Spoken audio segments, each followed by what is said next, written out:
What is going on, fellow collectors of ancient coins? All right, I have two recent pickups that I want to share with you all today, so let me get started. So right here, this is a commemorative coin struck under Constantine the Great, and this is commemorating the millennial anniversary of the city of Rome. So you see on the obverse we have the portrait. You can actually see it says Roma. And on the reverse, we have the she-wolf nursing Romulus and Remus. So this is a beautiful coin. It's in great shape. Like I said, it's graded about uncirculated.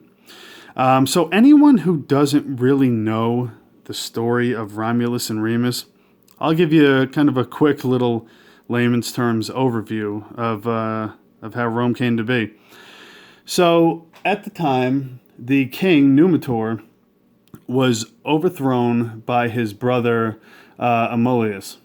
So Amulius was apparently a pretty messed up kind of guy, and he actually, like I said, he not only dethroned his brother, but his brother's daughter, Sylvia, he actually sent her away because he did not want her getting married, having children that could one day take the throne from him. So he banishes Sylvia to the Temple of Mars. Unbeknownst to him at the time, Sylvia and Mars kind of hook up, get married, and have twin boys of their own named Romulus and Remus. So word gets back to Amulius that, hey, by the way, yeah, she had some twin boys. So he's like, you got to be kidding me. So he sends us some henchmen to go and basically get rid of the twin boys. So while they're sleeping one night, some henchmen go in there, scoop up the bassinet, and drop it in the river, just assuming, obviously, that the river will take care of the rest. Well, the she-wolf actually sees them floating down the river, and she basically saves them and takes care of them until they start getting a little bit older. At one point, a shepherd sees them living amongst, this wolf family, and ends up taking the twins in.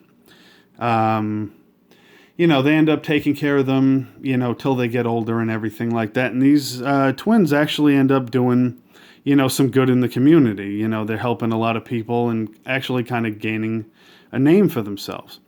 So at a certain point, Numitor hears about these boys and wants to meet them.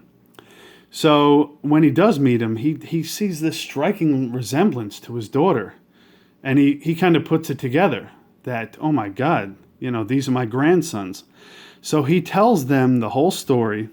So they go out to obviously take out Amulius and to rescue their mother. So they do just that. And they actually get Numitor, their grandfather, back in the throne. It almost sounds like a classic Disney story. So to commemorate all of this happening, Romulus and Remus decide to build a city. And they build a beautiful city, and then it just comes to the point of, what do we call the city? Well, Remus wanted it to be called Rem, named after him. Romulus wants it to be called Rome, named after him. So they get in a huge fight over this, and the fight doesn't end till Remus is dead. So now that Remus is out of the picture, the city was called Rome, and it is still called Rome to this day, which was founded somewhere around 750 BC. So as you could see, this is around 330 to 340 AD, which would be 1,000 years. So that's pretty much a story of Rome, at least as far to my knowledge. But like I said, this coin is in such gorgeous shape. When you talk about ancient coins, and you have a coin graded about uncirculated, choice AU up to mint state, you're virtually looking at the coin the way it looked when it was struck. Around 1,700 years ago. This is basically the way it looked when someone was carrying it around back then. I mean, I probably have change in my pocket from like 10 years ago that doesn't look this good. Just amazing to hold an ancient coin that looks, I mean, look at that portrait. That is just gorgeous. So that is a little bit of the history behind that particular coin. And the next one I have, this is beautiful. So this coin is a beast. This is a heavy coin. And you could see, Ptolemy the Fourth. So this is between, 222 and 205 BC. You see it's AE 37, so this is a 37 millimeter coin. And on the obverse, we have the portrait of Zeus. And on the reverse, we have the eagle. Now this is a big bronze coin, to say the least. This coin weighs approximately 50 grams, which is pretty crazy. That's a pretty thick coin, and I've seen these coins go up as I've seen ones that are over 90 grams. These coins can get really big. Sometimes around 43 millimeters, and like I said, over 90 grams. But this is around 50 grams.